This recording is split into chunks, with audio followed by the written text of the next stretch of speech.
and welcome to another episode of All Elite Arcade. It is the month of February. I cannot believe the year has Here we gone are. on. We're finally here. We're finally in February. This month is when the big releases come out.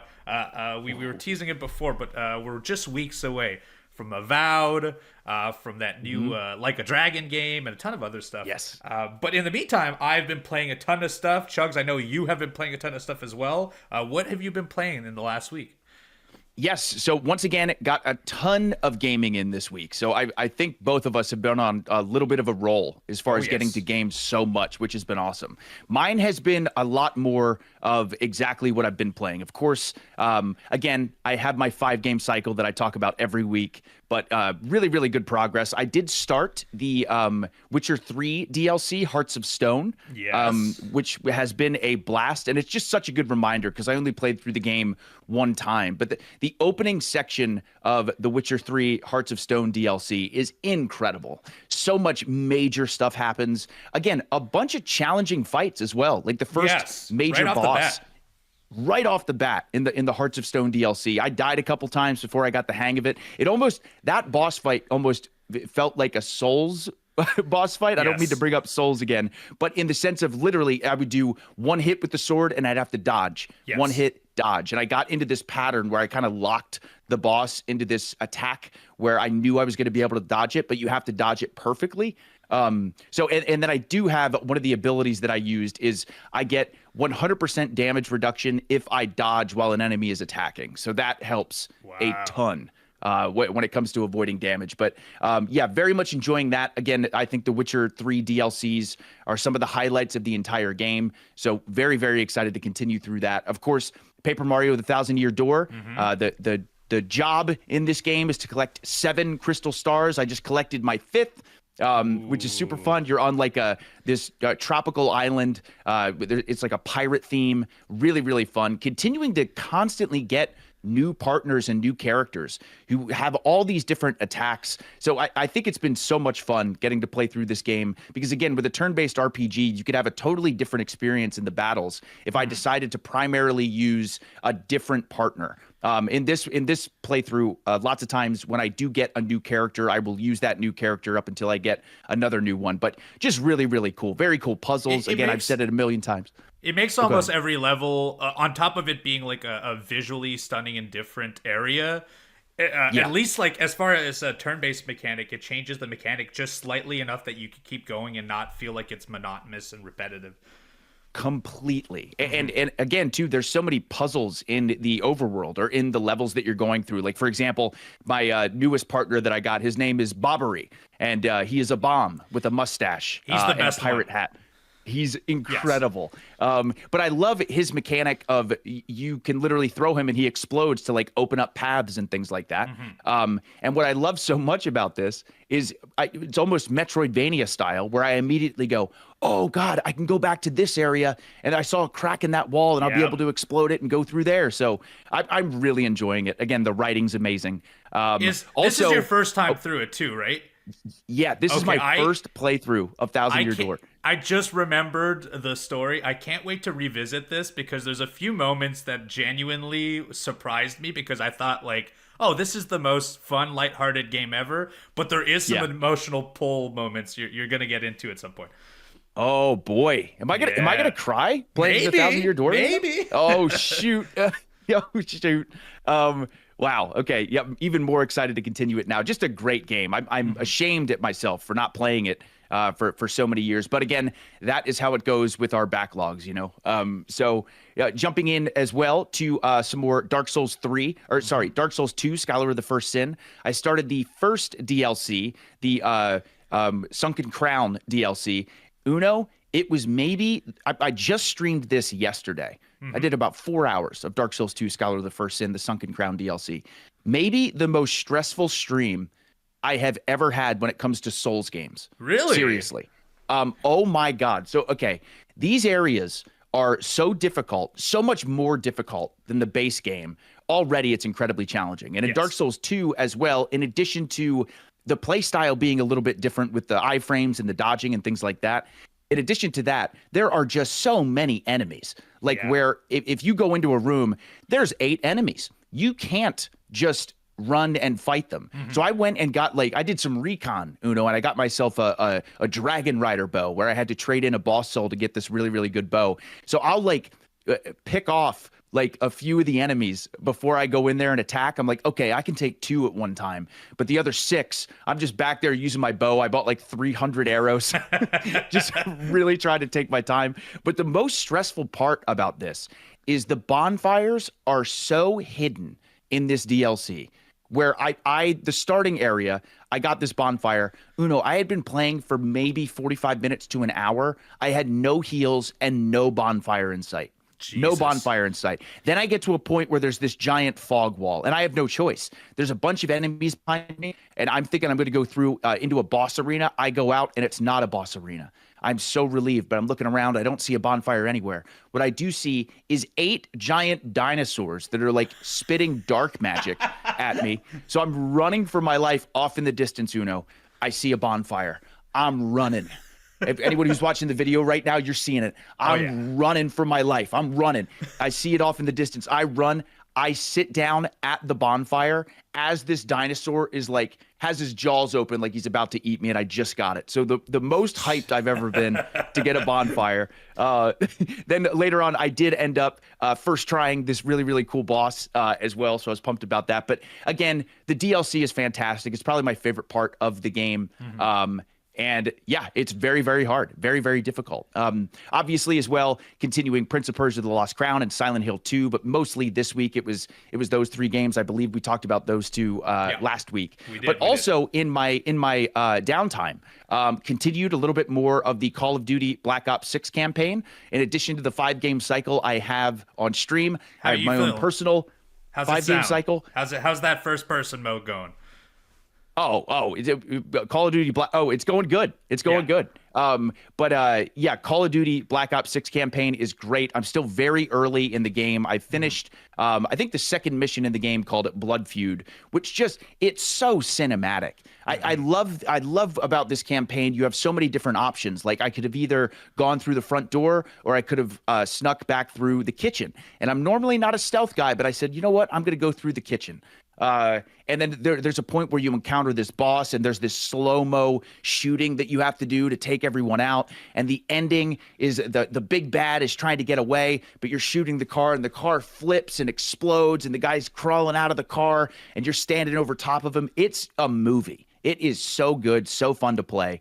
Also, I once again continued some more of Astro Bot. I am currently trying to collect every single bot that I possibly can. I am finally on the last world.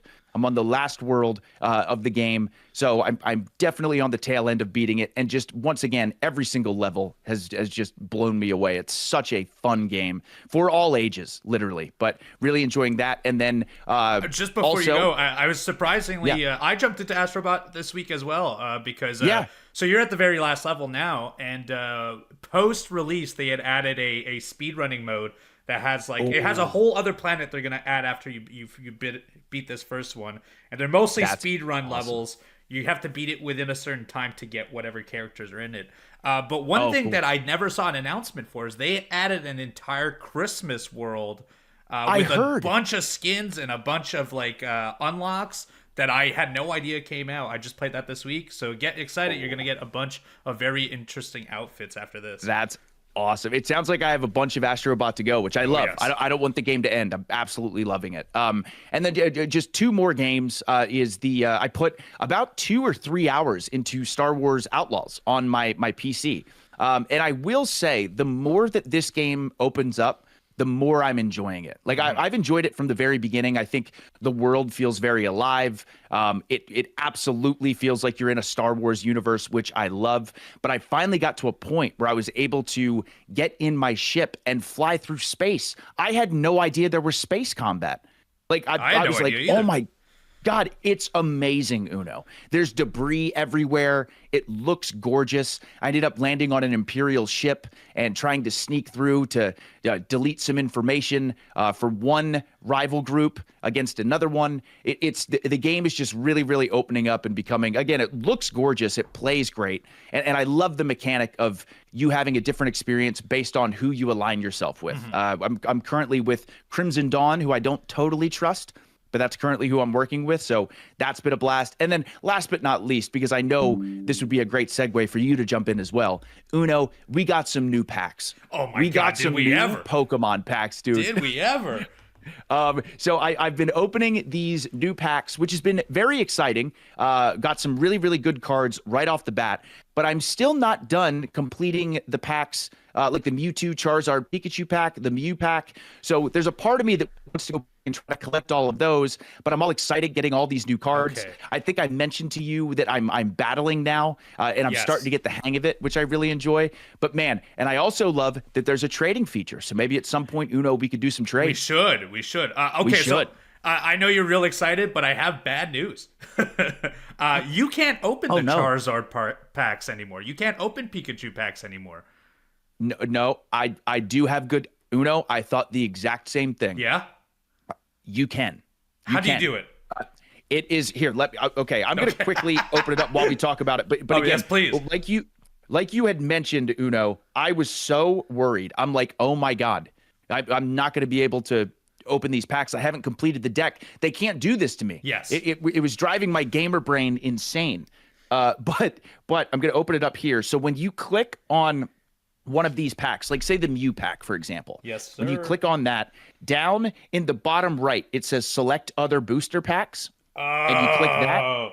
And then there is the Mewtwo, Charizard, and Pikachu packs. It took me so long to find that, but you can. I didn't know this, so I've been playing this for 2 days, and I was so disappointing looking at my card packs. I was like, I'm going to have to find people to trade all of these cards. I'm going to have to use Wonder Picks and hope for the best. All right, good. I had so many points built up, too, because you build up points every time you open a pack that you can buy cards, and I thought they were all gone. So this is... what a relief for me, thankfully. Such a relief. I know. It was such a relief for me as well. Uno, you probably don't know off the top of your head, but how many points do you have saved up? The most I've ever gotten to was like in the 400s, and then I end up buying a card of some sort. But I bought almost every time I would hit. I think it's 35 is the very base tier, then it's 75, then I think it's 150, then it's 500. And I've bought everything at 150 and downwards in the first 3 packs. And in the Mew pack. So in the Mew pack, I have 240 built up, but I have to get to 5. And then I have 300 plus on my Charizard, Pikachu ones. Just so I could buy the rare cards, Yes, right. But yeah, very exciting. They continue to update this like they said they would. The cards are awesome. This is just, it's some of the most fun I've had on mobile. It's even more fun. You were 100% right. Now that I'm getting into the battles, even more fun. Just a great card game for mobile. But Uno, I was talking for so long. Uno, what have you been playing, man? Oh, don't worry. I've got 15 minutes of stuff to talk about as well. Oh, let's go, baby. Just to touch Pokemon real quick. I actually did do some trading. I think it's really interesting, the mechanics for it. It has 2 different currencies, so you could trade to a similar level of card. I don't think you can get the top rarity any other way but from packs, but you can get the star ones. And so for I think 400 units, they give you 500 units free at first. You could trade one of the top cards. So both you and whoever you trade with has to have a same level card, and both use 400 units for it. And then when you want to get more units, what you have to do, because I ended up looking at this because I wanted to trade more, is you go into your deck of cards, and then whatever card that you have triples and above of, you can sell one of those cards for 25 of currency. And if it's a much rarer 25. card, if it's a much rarer card, like let's say I had 3 rare Rapidash, I sold 1 Rapidash. I think that's 150. Okay. So if you go to your rarest ones, that's that. But the issue is that by doing that, I'm eliminating a card I would be okay with trading, and so I think that's going to be that's how they're managing you not being capable of getting everything through trade. Yes. Yes. Right. And I figured that too. Go ahead. Sorry. Oh, I was gonna say, I will say Pokemon's figured this out because they've given me just enough to come in every day, and just when I think I can't do this anymore, they release new content and new packs where I'm like, okay, well, I've got 6 more weeks every single day. I'm gonna invest in this. Right. But training's neat as of yet. Sorry, what were you gonna say? I didn't mean to interrupt you. No, I was just going to say, I do find that interesting that you need multiple cards to be able to trade them. And it does make sense, because I remember thinking immediately with this setup, exactly what you said. I'm like, oh, they're making sure that day one, someone is not able to trade and get every single card in all the decks. So they're definitely going to make you work for it a little bit and really consider what you want to trade as well. Yes. Like really think about it. So yeah, I we're going to talk a lot about notebooks this week, because that's a lot of my video games involved notebooks. But I genuinely went through my phone and went through all of my cards, and anything that I had above 2 replicas of, I noted it down in a booklet where I'm like, okay, I can trade this one. I could trade this one. And then on a different page, I was like, these are the cards I'm missing. I've reached this point of this game where I'm like, I must complete these packs. I don't think I ever will. I'll be honest. It's going to be an impossible feat, but I want to do it. I want to do it. My completionist brain tells me to. So yeah, I've been playing a lot of Pokemon. 2 days ago, I had no idea it came out, and then I opened my phone. The 2 new packs are out. Trading mode was out. So I've been playing a whole lot of that game on my phone. Just to add to your feelings, but Pokemon knows what they're doing. They've got a hit on their in their back pocket there, and they're gonna. For the next year, I feel like by the end of this year, we're still going to be talking about this game, because it seems like there's an infinite amount of cards to come out. I always thought the next set would be a bunch of new Pokemon, but they have different versions of the same Pokemon, different images. This could go on forever. So it really could. And there's going to be I could see a future where a year down the line, those first few packs are impossible to get. And you're going to see real world money exchanged for some of this stuff for sure. Yep. Guaranteed. Yeah, Guaranteed. I'm hoping to make a couple dozens of dollars here if I can. Right. Just like my Steam cards, that's all I hope for. It's like, oh, I hope this card sells for $6. So I've been playing a lot of games this week. Obviously Pokemon, but I've been carrying my laptop everywhere I go over the week, and it's been my new laptop. I've been trying to test it out by downloading a bunch of games, but I'm not trying to play Red Dead 2 on it or anything like that, although I'm sure I could run it. I've been playing a lot of indie games. I'm going to talk about a slew of them, including one game that I had already nominated as Game of the Year last year, but I never completed, was Lorelei and the Laser Eyes. I think we talked about this before. Yeah. It's a big mansion, kind of like a Resident Evil style mansion with a bunch of puzzles, but the puzzles are really obtuse, and very, very it involves a lot of note taking. It involves a lot of reading through letters that you're sent through and trying to parse through information, and then that information gives you a symbol, and that symbol in another note transfers to another thing, and then that you put into an engine, and that gives you another thing, so on and so forth. It's a lot of going around. In fact, so much so, and this is why I was talking about my notepad. I have spent all week playing puzzle games. You can't see this on video. If you're not on video, youtube.com/awgames. But every page here is just notes about different puzzles, moon phases, number phases, Roman numerals, Greek lettering, code errors, all of this stuff in here. I'm going to put that down. Also, I could try and complete Lorelei. You call me the puzzle master. This week I realized nothing gets me happier than a puzzle. Yeah, that's how it goes for a puzzle master.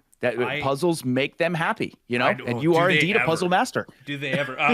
Right before this podcast, minutes before this podcast, we usually record at a specific time.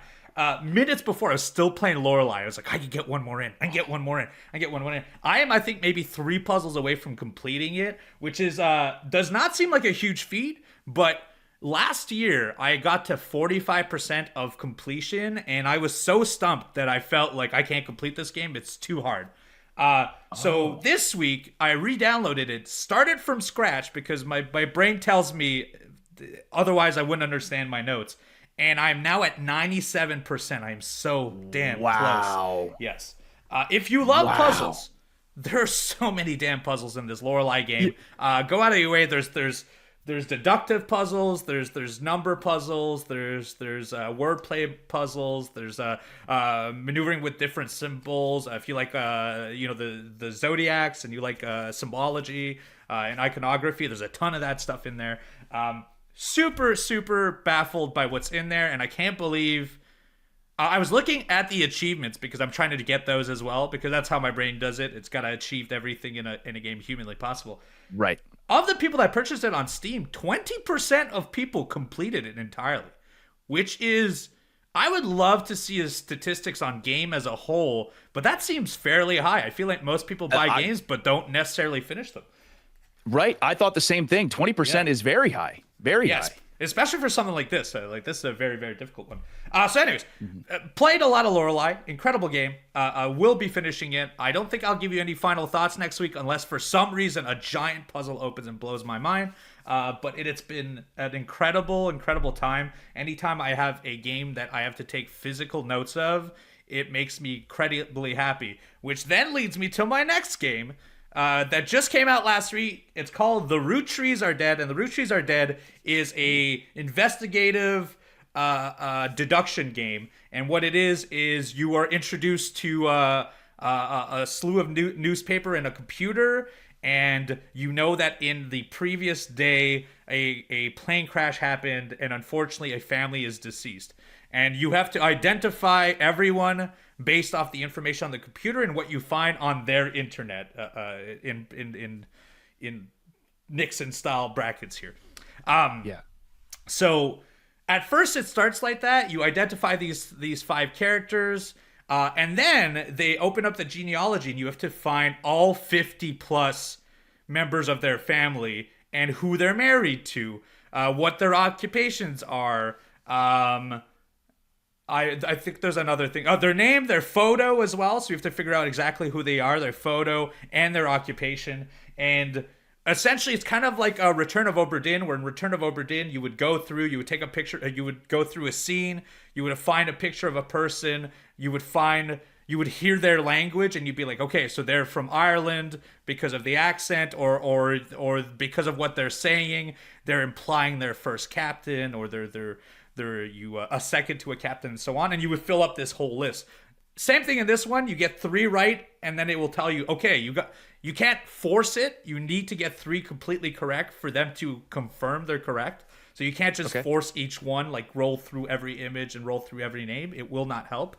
And it's been incredible. I spent 10 hours. I beat the whole game.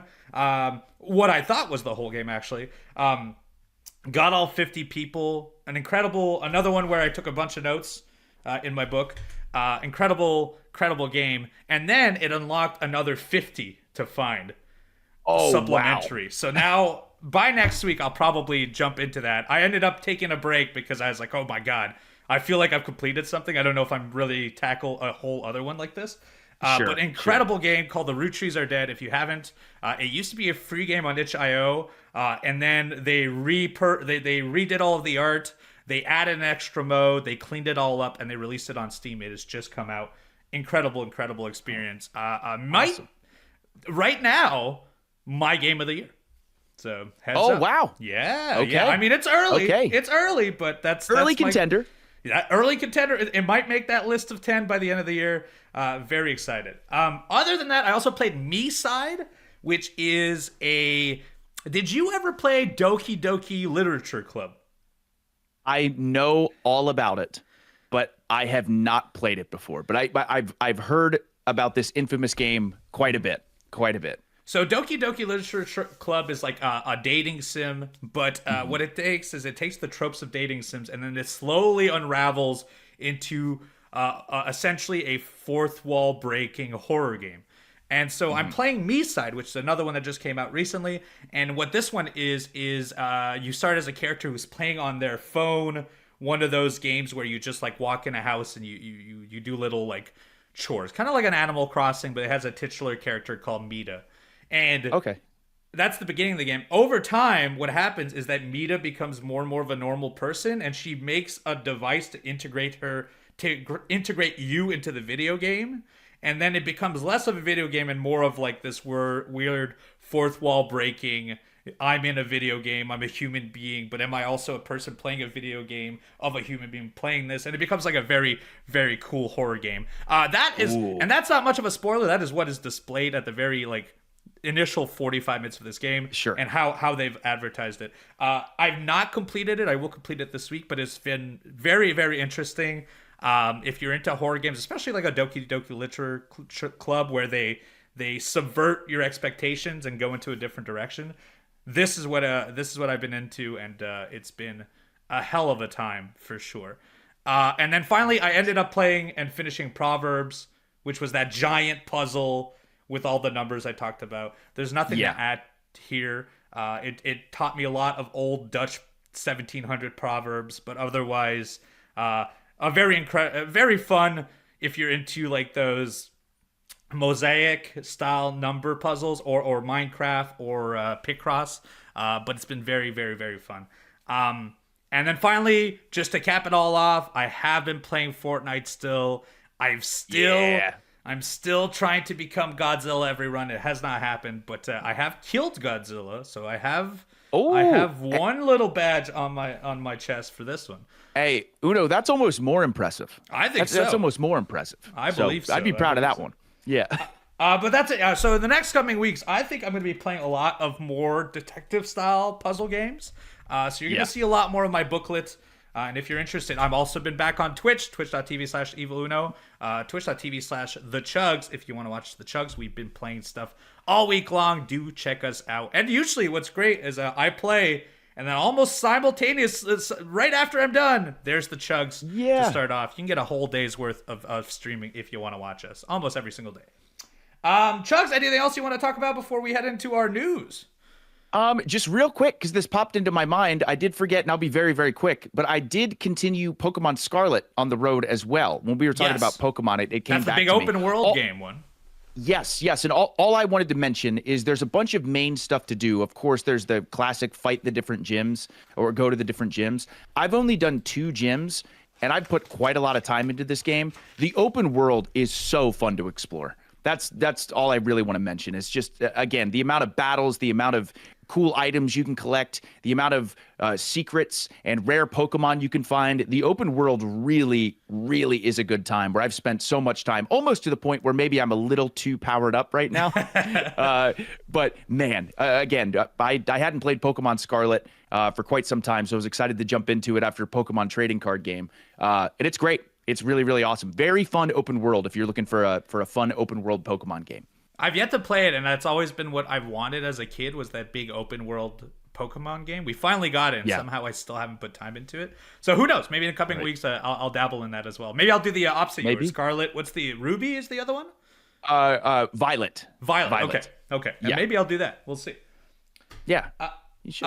That's it for this week of video games. We played so much. Let us know what you played down in our comments. YouTube.com/AWGames, where every Monday at noon Eastern Standard Time our videos are posted. But we're not done this podcast. We've got a ton of news to discuss, and we're going to discuss it right after this.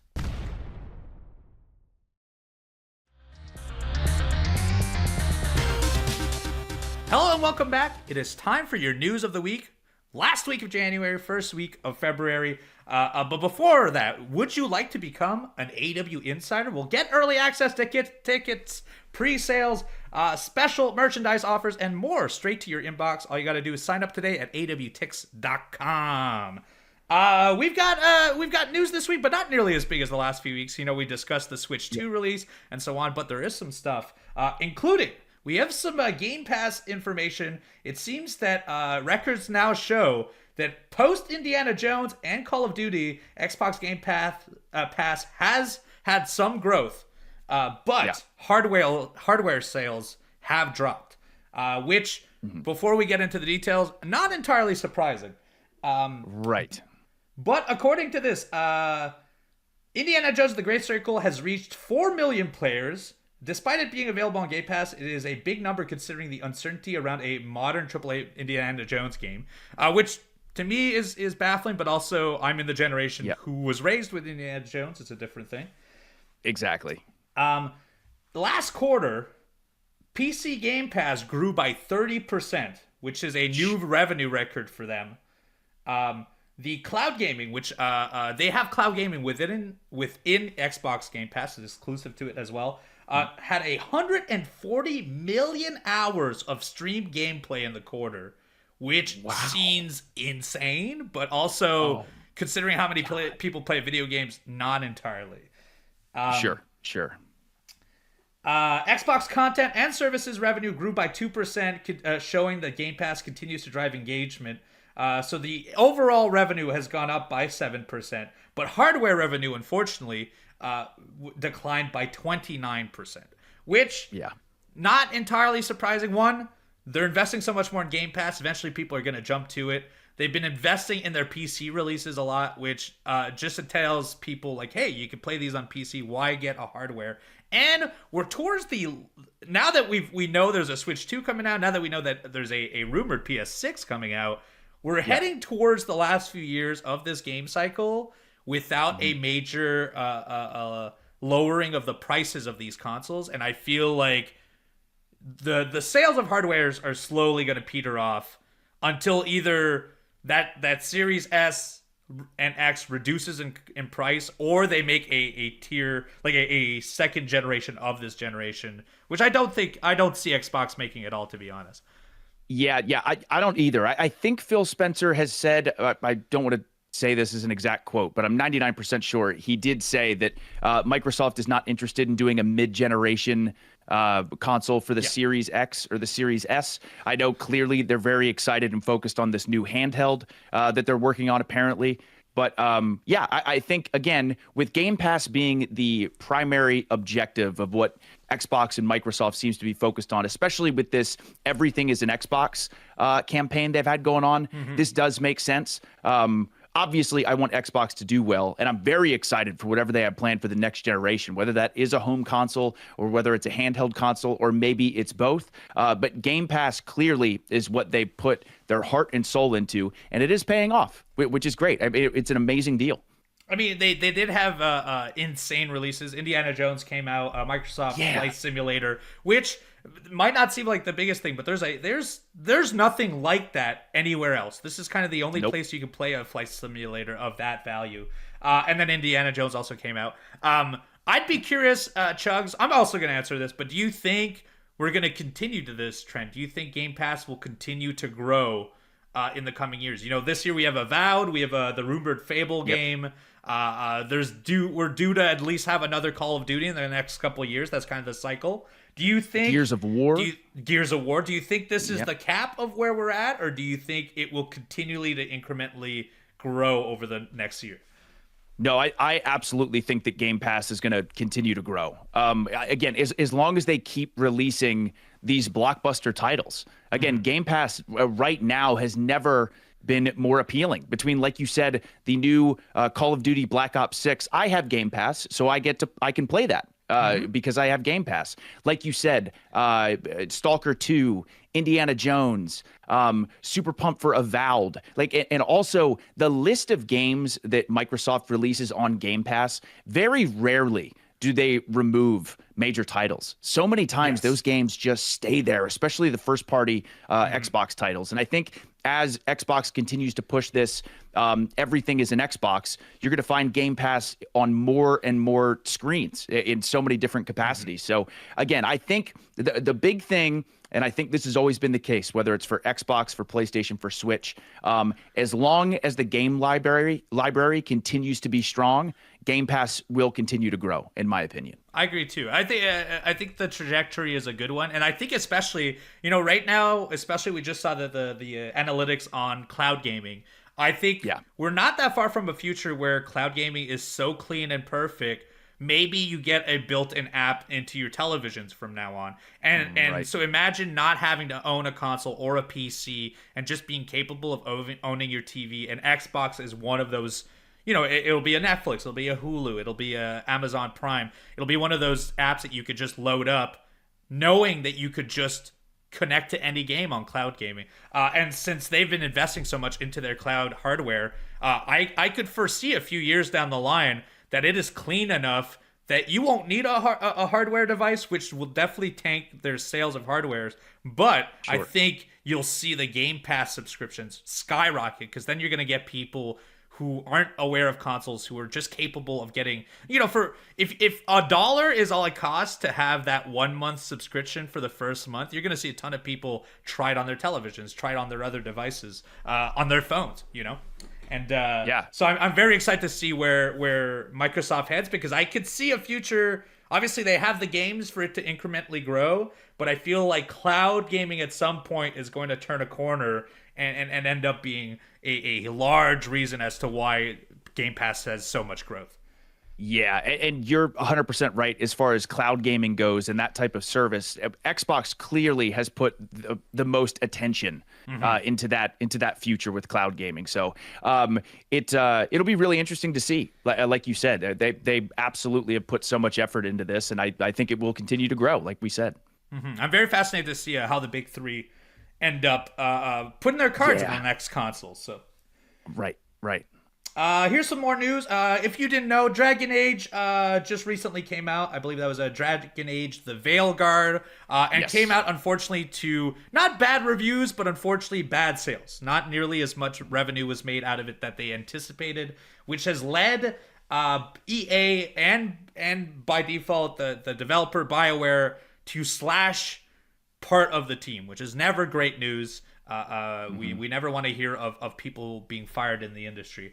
But as fans are now fearing the death of the series, one former BioWare developer offers words of reassurance, saying that the Dragon Age is not dead. There will be theoretically more. It's just that EA is reshifting their focus to Mass Effect 5, which is honestly, if EA has to course correct and try to make money, Mass Effect is their big. That's their big one. That's the one that people want to play. I'm not surprised. Absolutely. So EA had projections of having 3 million players, but unfortunately, Veilguard engaged about 50% of that for about 1.5 million players. So that is about half of what they had been aiming for. And what is unclear is they didn't actually mention the point of sales. It may not even be physical or digital sales, because they also, on top of that, have EA Play Pro, who get the free trials, who get the full game as well. And so there is a lot of questioning how much money and revenue was actually made from this. And they're not disclosing it because, honestly, it's never... If you're already cutting part of the team, there's no point in sharing that information. It will only bring more scrutiny to the team. And so they have not disclosed that. But Dragon Age is not dead, and it would seem the core team of veterans that were on that is now working on the next Mass Effect, and they believe that that is their next big hit. Yeah. So obviously, too, the franchise of Mass Effect is a massive one. People still regard those games as some of the best RPG games ever made. So like you said, I think people are going to be super, super excited about the idea of getting a Mass Effect 5, obviously. A bummer, again, like you said, about the cuts and things like that. But it is good to know that the Dragon Age series most likely is not going anywhere. But I understand them shifting their focus to this new Mass Effect, because I'll tell you, I'd be very excited for a Mass Effect 5. Me too. 3 is one of my favorite, and I was never a big Mass Effect guy. I played 3 and then ended up playing all of them afterwards. I was so impressed by like how much the stories could deviate, how many planets you can go to. The experience was so long but so clean. And then 4 has mixed reviews. I enjoyed it. I think the ending is what people hold against it, but I enjoyed 4. I really hope 5 is as robust as 3 is, for sure. Yeah, me too. And I think they know that. I think they know that pressure is on. So I think they're going to bring it. I got a real good feeling about Mass Effect 5. Me too. Yeah. And I hope EA turns it around, because I only want to see good games. I'm never going to pray for bad ones or layoffs. That is just not what we want. No. Here's some short bits of news. Jean-Claude Van Damme's Kickboxer movie is getting a game from ex-Call of Duty devs. Let's go, baby. Yeah. No further information. Awesome. A little confusing as to why, but you know what?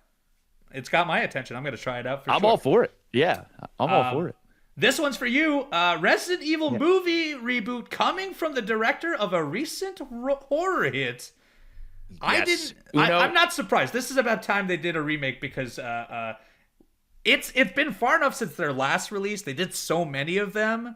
You're going to hit a whole new generation, and there's a ton of people that want to see a proper Resident Evil movie, including yourself, including myself. Me included. I am beyond excited for this because, again, with the state of the world right now, as far as the video game adaptations to movies and TV shows, I think directors and filmmakers have never had a better understanding of what these movies or what these TV shows should be and how closely attached they should be to these games. So the idea of a Resident Evil movie reboot that is like directly more like the video games and like those stories, I would take a 1-for-1 Resident Evil 1 movie any day of the week. It would be absolutely incredible. So again, I have a really, really good feeling about this Resident Evil movie. Again, so excited to hear that they it's very much going to be inspired from the games. So I am ready to go. You know that there's still an audience for it because they keep trying. They dropped those 2 random TV shows recently. And I remember all of the buildup was like, this is so close to the game. You're going to love it. It wasn't, but I still enjoyed them, but it was not the piece of content I wanted from RE. If you give me a 1-for-1 and it's just movie actors playing the scenes from RE1 and RE2, I would be extremely happy. I don't need more than that. I don't need any extra romance. I don't need any extra flair. Just give me the darn base stories and condense it to 90 minutes to 2 hours, and I'll be more than happy. Just make me scared of the doors. That's what I want. Yeah, there you go. Exactly. Because again, I mean this, the Resident Evil franchise, specifically the first 2 or 3 games, it's my favorite storyline when it comes to a zombie apocalypse. I love the idea of some pharmaceutical company experimenting with different viruses to create like super soldiers or to make stronger people for war, and then something goes wrong and it creates zombies. It's just such a cool concept. I love it so much. So yeah, I'm very pumped for this. Yeah, hopefully it's a hit. We'll talk about it more once we hear more details for sure. Of course. And then our final little one, because I wanted. Okay, this one's gonna lead to some rumors. We're gonna talk about potential reasons why this happens. But Sony just recently, they've been canceling all these games. Not great. But they also just recently took aim at a mod for a video game, a very specific one. Yes. There's a modder by the name of Lance McDonald that was issued a DCMA to take down his Bloodborne 60 frames per second patch on a modded version or a PS5 or PS4 Pro broken version online on PC. So essentially, there's a PS Pro emulator somewhere. I don't know how you could do that. That seems impossible, but it's out there. There's a small pool of people that could do it. And within that, he built a mod that famously Bloodborne was capped at 30 frames per second. He built a mod that, because it already had the capabilities, to go full 60 frames per second. The weird thing of this is, one, the pool of people who have this is very small. Right. Very small. The fact that I didn't even know there was emulation up to PS4 just shows you that, okay, the pool of knowledge on this must be very small. And then on top of that, it's of a game within that pool, and within that pool, it's whoever had a modded version of it. They went and they DMCA'd this. This was released 4 years ago. And so, okay, the reason I'm bringing this up is, why do you think they're doing this? Right. I know we do this every week on Silksong, but are we getting Bloodborne 2 or are we getting Bloodborne for PC? It's got to be one of those. Yes, it's right? got to be one of those. We're seeing more and more PC releases of Sony properties. Yes. Bloodborne on PC would be incredible. Bloodborne 2, I would lose my mind. Yes. If we got a Bloodborne 2, my goodness. Of course, a 60 frames per second Bloodborne upgrade would be incredible, no doubt. But my God, if we get a new Bloodborne Uno, it's certainly creating some speculation, like you said. if I was them and I'm going to release a Bloodborne 2, I would Bloodborne PC with full 60 frame per second first. And then when people get that interest in that first week, then you say, hey, by the way, we're making Bloodborne 2 as well. Is that the plan? I don't know. You know, we have the rumored PS6 that is coming out in potentially 2 years. Yep. By the time they maybe announce this, if this is true, you know, we make a lot of speculations. This could be completely false. But by the time they do something with Bloodborne proper, maybe enough time has passed and they're like, hey, yes, the next console launches with Bloodborne 2. Now, purely all rumors. Right. But I want it to happen. All rumors, and also PS5 launch title, a remake of Demon's Souls. Just saying, are they going to keep? They're going to keep the trend going a little bit. I didn't even think of that. That's even better. But that could just mean a remaster of Bloodborne proper, which honestly, I'm cool with that too. Sure. You know, yeah, I'm cool with that too. I think Bloodborne has been requested and talked about and loved too much, to the point where it really would, at this point, again, I don't know when we're going to get it, but at some point, I feel like either a remaster or a sequel to Bloodborne has to be in the works at some point. Has to be. And I think that the Elden Ring saga is going to take a break soon. You know, we got the big game, we got the DLC, we're now getting this co-op focused one. I'm certain From Software is leading into one of their other IPs or a brand new IP. I'd be interested in that as well. So in my mind, I don't think they're going to hit Dark Souls yet. I think that they've done a lot of that. It's got to be Sekiro or Bloodborne next, or it's got to be a completely different thing. And I feel like Bloodborne is the most in-demand thing from Sony and From Software. It would be foolish for them not to do something with it. And also, Uno, I was talking to a friend of mine about this, but again, as much as I would love like a Dark Souls 4, I really don't know if that's ever going to happen, especially based on some. Yeah, it's really not needed, because the ending to Dark Souls 3 is perfect. It is the perfect encapsulation of the entire franchise. It's so beautifully done. So yeah, I don't think they're ever gonna do a sequel, but there could do some remasters as well. I know Dark Souls 2 was a remaster people had talked about as well, but who knows? Anything From Software does, I'm in. I really mean that. So. A remaster of 2 would actually be pretty good, because like its initial release was, I wouldn't say buggy, but it wasn't as clean as the first game, and in a lot of ways people push aside 2 because 1 and 3 were so good. It would not surprise me if they came back, remastered it, and then be like, and they can make so much money from this again. So many people didn't play 2. A lot of people, like myself included, I started coming in at Bloodborne, so I did 3 first, then I played 1, and then when I dabbled of 2, I was like, I've already played 3. Who cares about 2? So I could see a bunch of people knowing it's being remastered jumping at 2 as well. But still want Bloodborne. All I'm saying is like, you're giving us a little bit here, and I hope we're right. I hope we're right for once. Please. Yes. Oh, also, I know you talked about it. What is the Silksong rumor? Oh my goodness. Okay. So now again, we also Yes. We'd also discussed the speculation where we talked about the picture of the cake, and when you Google image search it was April 2nd. Then the devs came out and said, no, that's not true. Nothing's going on. Long story short, there is so much detail to this. First of all, the thing that's grabbed everyone's attention was yesterday, the Microsoft Store page of Silksong was updated. I believe it was only like an address update, but it was updated. So then all the Silksong fans got all excited thinking we're going to get something soon. And then, there's just this giant Reddit thread of this guy who's claiming he doesn't work alongside Team Cherry, but then other people are like, he knows too much. He's got to be working with Team Cherry. Is this a troll to like send our direction elsewhere? There is so much chaos around this Silksong release. But the biggest thing is, again, the Microsoft Store update, where I'm constantly checking every day. I am in deep. I am in so deep with this Silksong news, and I refuse to lose hope. I refuse to lose hope, Uno. Me too. It would make me so happy. Also, just the worst way of releasing this. But if they just released it on the shop and never talked about it, and just let people discover it and talk for them, I think that would be a boss move.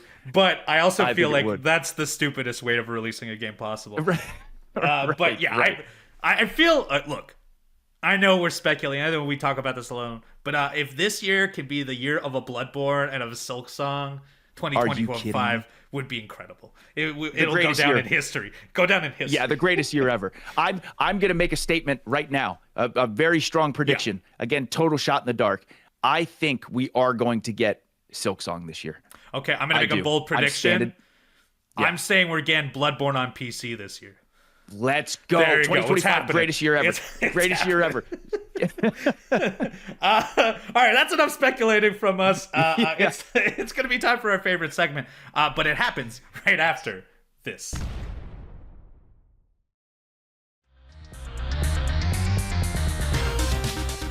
And we're back. It is time for your favorite segment and our favorite segment of the show, the Community Mailbag, brought to you by our friends at Upper Deck. Collect your favorite wrestlers in 2024's Upper Deck AEW and start your trading card collection today. They actually just released a new AEW pack. We got new cards. We haven't seen them yet, but they're in the mail. We'll probably have them in the coming weeks. But in the meantime, unwrap your autographs, memorabilia, or premium tech inserts. We have a pack right now from the previous pack ready to go. Yes, we do. A fresh new pack, and we're starting off big. Ooh, Will Ospreay. Doing the stanky leg. Yeah. And Prince Nana. Yes, a lot of dancing in this one. A lot of Jeff dancing. Hardy. Nice. Daniel Garcia. Wow, he looks so much younger within the 2 years. Whoa. Double Jeff Hardy pack. Double Jeff Hardy pack? Double Jeff Hardy pack. Let's go. Athena. Nice. Nyla Rose. We got power cards. Cool. Nice. Soraya. Oh, Soraya. I keep messing that up. Hey, there's the boys. Look who it is. There's the boys. Look who it is. Luchasaurus. Brian Danielson. Brian Danielson card. And MJF. Wow. My least favorite card in this whole pack. Toss that one out. Favorite card. Toss that one out. That's a good pack. You can get your cards at upperdeck.com. Visit upperdeck.com to learn more. Thank you, Upper Deck, for sponsoring the Community Mailbag. We got 3 questions today, Chugs. Go ahead and lead the charge. And we are starting off with Blake. Blake, thank you very much for the question. Blake says, hey, Chugs and Uno, love the show. Thank you. I'm currently playing through Ninja Gaiden Black 2 and having a blast. I'm a fan of Souls-like games, but playing through Ninja Gaiden has made me feel nostalgic for these types of difficult hack-and-slash games. Very difficult. I almost forgot this genre existed, since it seems like hack-and-slash beat-em-ups naturally evolved into Souls-like experiences, given the wide success of games like Dark Souls and Elden Ring. I know you're massive fans of Souls-like games, but are you guys experiencing any fatigue like I'm starting to feel? Do you guys think hack-and-slash beat-em-up games have any merit in this era, or has that genre been replaced by Souls-likes? And do you guys hunger for a remaster of God Arm as much as I do? Ooh, great question. Thank you very much for the question. Great question. So I personally am not getting any fatigue when it comes to Souls-likes. It's one of my favorite genres, absolutely. I think there's been enough modification of the genre to keep things interesting. Like Lies of P with its certain mechanics are very, very different. Black Myth Wukong, I know in a kind of a different way, that has a very different feel to it. And again, I love Souls games so much. Do I think that means that hack and slash beat 'em up games aren't going to do well? No, I think we'll continue to see more of those too, especially with the hype around Ninja Gaiden Black 2. It's an amazing genre that has, again, some super difficult moments. I think Ninja Gaiden, I think that series is almost more difficult. I think it's harder. Yeah, I think it is too. Really, really tough. But just for the sake of talking about burnout, is I very rarely, I mean this in my soul, I love video games. I love playing so many different genres. I love my experience with them. But again, like you had mentioned, Blake, if you play the same type of game back to back to back, of course, that can be exhausting. Like, for example, years ago, I decided to play like 3 or 4 massive open world games back to back. And by the end, I was like, okay, I really love this game, but the next one, I'm going to do a nice linear short game. Yes. So yeah, playing a ton of one genre, obviously you'll want to change things up. But man, I love Souls-likes. I also love hack and slash beat 'em up games. And I think going forward through 2025 and beyond, we're going to get a lot of both of those genres. I'd actually be curious to see if Ninja Gaiden 4, which they just announced, will lean more into the Souls-like, a dodge and parry, or if it'll be more hack and slash like the previous games. I'd be curious to see if they try to to match up to what is currently hot, or they just stick to their guns on this one? I'll be curious too. I'm guessing they're going to stick to their guns. Me too. Because Ninja Gaiden Black 2 is absolutely classic, super difficult hack and slash beat 'em up Ninja Gaiden. So at least from the trailer, like you said, it's too tough to tell. Maybe they will go more into the Souls experience, but I do think they're going to stick to what they do. On my side, so I've definitely had or I've felt exhausted by a type of game, and this includes actually the From Software games. Just recently, I played through the entire Elden Ring game. Incredible. Of course, one of the best games ever, if not the best game ever. Shortly after I finished it, though, a ton of my friends were lagging behind, and so I ended up going back and trying to beat all their previous bosses. I would get called in, try to fight their boss with them, try to help them through that. And so I ended up playing the last 30 hours of that game in maybe 70 hours because I have to go... Because the mechanics of logging into that game are horrendous sometimes. Sure. So I ended up doing and beating that a second time around. By the time I got around to finishing that for the few friends that were playing, the DLC came out. And I invested all of my time into the DLC. I beat the DLC. That took a few more months. And by the time that was done, they announced the next coming game, which is the co-op one. And while I have not played the co-op one, at that very moment, I felt like, okay, I'm done playing Elden Ring. I've done enough of these. I don't need any more of these. It's not true. I will play that next one, and I've been playing other stuff from Software or other third-person action games like that, and I've been enjoying myself for sure. But I did definitely feel that exhaustion. But on top of that, this happens to me all the time. If I play more than one game... So, for example, I talked about it earlier in the show about how I've been doing these deduction puzzle games. I've just played 2 different ones now. When it's completed, I'm going to need a palate cleanser. That's how I operate in all video games, is I usually play a game that I'm so into. I try to emulate that by getting another game that's similar to it. And by the time I finish that other game... I do not want to play that type of game anymore. I need something short, linear, or just like out of left field to try and cleanse my palate before I jump into potentially another deductive game or another open world game. So this happens to me all the time. On the subject of hack and slashes, we see a lot of 2D hack and slash games coming back at the forefront. I bet you 3D hack and slash is coming back in a big way as well, especially with Ninja Gaiden coming around. We're probably going to see more of those. I can't off the top of my head name previous ones, but I feel like we will see a resurgence of that stuff, especially because everyone's now done the From Software style. If Ninja Gaiden 4 is popular, I bet you a lot of games will start heading in that direction. Yes. And I just wanted to make one more point, because Blake, this was such a good question, but it just reminds me of like the time that we live in, how amazing as gamers we have so much choice. Like there are just hundreds of games of every genre. It's never been easier to go back and play older retro games. There's constantly new IPs coming out with all these different types of games: horror, action, first-person shooter, real-time strategy, you name it. All these incredible games are coming out all the time. So it's just it puts us in a really good spot. We really, really are living in an amazing time as gamers right now. And then that final Blake, question was, do you guys hunger for a remaster of God Arm? I wanted to mention it out loud. I don't know what that is.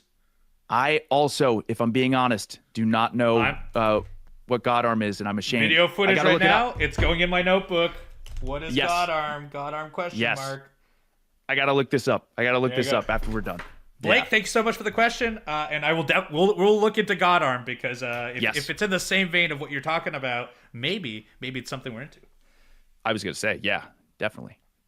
Our next question comes from Richard. Thank you for sending in your question, Richard. Hey guys, if you had to choose 3 current Game Pass games to play for the rest of your life, what would you choose and why? It's the deserted island question, but for Game Pass. I've written down a list, but I would like you to go with yours because I have a pretty good idea what it's going to be.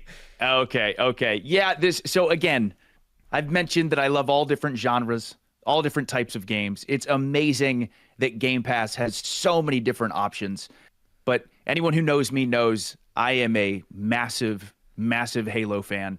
I hate to pick the same franchise, but I mean it. I would choose Halo 5 Halo the Master Chief Collection, and Halo Infinite. I love the Halo games. I have put more time into Halo 5 than any other game. Second, right underneath it, is the Master Chief Collection. I love Halo Infinite. The Halo franchise is what made me fall in love with video games. So I would definitely want to be able to play all 3 of those games for the rest of my life. I could easily play the Halo games for the rest of my life. So that's my answer. Plus, with the Master Collection, you get 3 extra games from it that way. You're actually playing 5 games. You're settled, aren't you? You get you get 6 different games. Really? You get Reach, Combat Evolved, 2, 3, ODST, 4. Yeah, 6. Oh, I had no idea. Different games. I thought it was the first 3. I didn't even know ODST, Reach, and 4 was in there. Well, there you go. Yes, everything. That's like... They've now updated it where it has everything, whether it's multiplayer stuff or campaign stuff. It is the ultimate collection of the Halo franchise. So. I mean, a great choice, especially if you're a Halo fan. And then on top of that, you could be playing this for the rest of your life, considering there's so many. Easy. I knew almost for sure that you were going to pick either all Halo or potentially, I don't know if Game Pass had a Resident Evil game, but I figured maybe your RE game was going to be on there. So I picked 3 games that I know if I had nothing to do for the rest of my life and only had to play these 3 games, I could get enjoyment out of. I took Control, that's the Remedy game, a science fiction third person. It is right up my alley. It's got incredible writing. I love Alan Wake. I love Alan Wake 2. I love whatever Remedy has done in the past. Control is one of their very best. Stunningly, visuals wise, stunning. And this also, I believe, the Control that is on Game Pass includes all the DLC. Bunch of stuff to do. My next one is Slay the Spire. I'm a big deck building guy, and when it comes to deck building, Slay the Spire is probably king of them.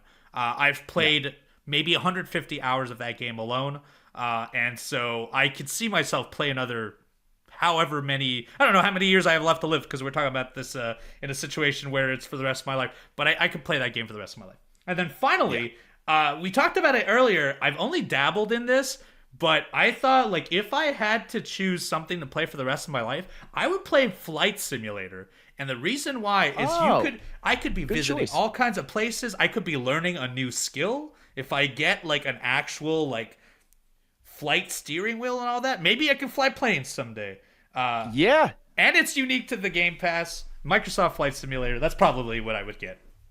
That's a great trio right there. Yeah, not bad at all. That's a great trio. Thank you so much for the question. And if you guys want your questions as well, tbs.com/arcade mailbag. Last one, Chugs. Yes, and last but not least, Andre, thank you for the question. Hey, Uno and Chugs, why do you think Nintendo can get away with first-party platform exclusives while PlayStation and especially Xbox are now shifting away from it? Also, do you see any downsides from Xbox and PlayStation eliminating platform exclusive games? Call me stubborn, but as a diehard Xbox and Halo fan, I can't imagine myself playing Halo on anything but an Xbox. Andre, thank you so much for the question. First of all, it's such a good question. First of all, same thing, Andre. If Halo does end up going to PlayStation or Switch, I still, for the rest of my life, am going to play it on Xbox. To me, it is an Xbox game through and through. It is Xbox in a lot of ways. So yeah, imagining playing Halo on PlayStation or Switch is just so bizarre to me. However, I love Halo, and I want as many people to be able to play Halo as possible. So if the concurrent players and more people get to experience the Halo universe and the Master Chief and things like that, because it's on different platforms, that's a win for me in the Halo sense. But I will definitely be playing it on Xbox. But to answer your question, also, as far as the downsides for Xbox or PlayStation eliminating platform exclusive games, it's certainly hard to imagine because PlayStation has so many incredible first-party action-adventure, story-driven games that I think a lot of people bought the console for to experience those. For example, I bought a PS4 Pro because I wanted to play The Last of Us really, really bad. That's the only place I could play it. So PlayStation going down the road of making a bunch of their titles not exclusive, I don't see that happening. And I understand why Xbox is doing it to kind of try something new. You know, they, as far as competing with the other groups, and everything is an Xbox and Game Pass being available everywhere, which we talked about. But to answer the main question, I think Nintendo will do what Nintendo does for the rest of its existence. Nintendo has never gone along with the trends of what everyone else was doing, all the way back to them saving the gaming industry in 1985, when they promoted their games console not as a games console, but an entertainment system. They didn't even want to say the word video game, just to get back into the market and create this excitement around video games again by not coming out and calling it a video game until much later. Obviously, they were the first ones to set up these exclusives where if you release a game on their console, you can't release it anywhere else. Obviously, that's not always the case for third party, but a bunch of these first party franchises have always, and in my opinion, will always be on Nintendo consoles. While Xbox and PlayStation is battling it out for who has the most powerful system with the best graphics and the best frame rate, Nintendo's not worried about that. Nintendo's doing its own thing with motion controls and portability. And again, most importantly, first party titles. If you want to play Mario, if you want to play Zelda, if you want to play Donkey Kong, if you want to play Metroid, you have to play it on Nintendo consoles. And honestly, it's worked for them incredibly well for such a long time. So I don't see them ever changing their trajectory. I have pretty much the same opinion as you, but I will dabble in this real quick. Xbox, I think you're gonna see them release their games more and more places because it seems to me, while they might do more hardware, I bet you the hardware will be cheaper almost than any other hardware because they are looking forward with cloud gaming and Game Pass. If their games release elsewhere, I don't think it really hurts them because it's on Game Pass for a much smaller price, and that incentive alone is going to keep them in the game. I don't know where it'll reach on hardware side, and I don't know how it's going to reach in the grand picture. But I feel like Xbox is set; they should be okay. Sony on their end have some of the best first party titles, and while they are releasing it elsewhere, they're not stupid. They wait 2 years sometimes. Like God of War, they know they're going to get all of their sales within 2 years mostly. And then by the time that becomes for sale on PlayStation, they're just going to pop it on PC with better graphics for the same price as originally released, and they're going to make their money's worth. And I don't think that's a bad thing at all. I don't foresee anyone just being like, I'm going to wait and not buy a console for PlayStation because it's coming on PC. They're never, ever going to launch at the same time. I think that would be the death of PlayStation if they did, because PlayStation doesn't have a second hand in the game like Game Pass or cloud gaming or so on. As for Nintendo, you already talked about it, but Nintendo never shies away from the ideologies, and to them, first party is king, and I don't think they're wrong, because if you think of the top 10 franchises and you asked everyone in the world who the top 10 people in video games, Mario would be in there, Zelda would be there, Donkey Kong would be there, Metroid would be in there, all of the heavy hitters in what people think are video games are Nintendo exclusives. The day that they say, hey, Odyssey 2 is on Switch 2, but it's also on Xbox, is the day no one buys a Nintendo console, because then they know, oh, there's a chance of it going elsewhere. Everyone in the industry, anyone that's a fan for more than this year, knows that Nintendo will never release their stuff elsewhere. They barely even will give you a rebate on their first-party games. You know you have to buy a console. I don't even know what their games are for Switch 2, but I know that if I want to play what Nintendo makes, I have to buy their console, and that's why I end up buying them. Now, in the great picture of video games, I would love to see Nintendo give their online service of NES, Super NES, and like Genesis and all that go to other consoles, because I don't think anyone's going to buy a new Nintendo console to play old games. But if I could subscribe to $5 on Xbox to play old Nintendo games, I would. And I bet you there'd be a lot of money to be made there in the future. Plus, a very easy thing to port to TVs or any other devices. So there is a future that could be that, but I bet you Nintendo's not going to do that, because that seems like the most obvious route, and Nintendo never does that. Exactly. So true. Andre, thank you so much for the question. Really great questions. Yeah, incredible questions today. If you want your questions asked, tbs.com/arcade mailbag. We answer them every single Monday when our episode drops. be it everywhere where podcasts are released, or you can watch our YouTube version at our YouTube channel, youtube.com/AEW Games. We also have the Bronami code that comes out every Thursday. That's our friends MXM. They drop their weekly video game battles with the roster as well. We're on Twitch every Monday night, 9 p.m. Eastern Standard Time.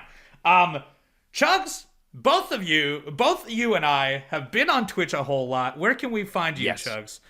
Yes, you can find me. Once again, I've talked about it every week, having a 5-game cycle, a true variety streamer, if you will. You can find me streaming normally 5 days a week, twitch.tv/thechugs. Please come and hang out. It's a great time.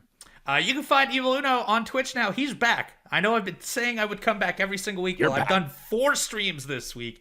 I'm all in, baby. Twitch.tv/EvilUno. I mostly play independent games, but a lot of variety of independent games, and I'm good. And I also once a month do a pro wrestling show called Mystery Wrestling. Next one is on March 2nd. Watch it at twitch.tv/EvilUno. Thank you so much for everyone that came and listened to this week's episode. We do appreciate you. Make sure you hit a like, a comment, a follow, a subscribe, whatever those buttons are down below. All actions that you do towards our show, we greatly appreciate it. And it definitely does help. So whatever way you can help to help us grow, we do appreciate you. And we will be back next Monday for another episode of All Elite Arcade. Bye-bye.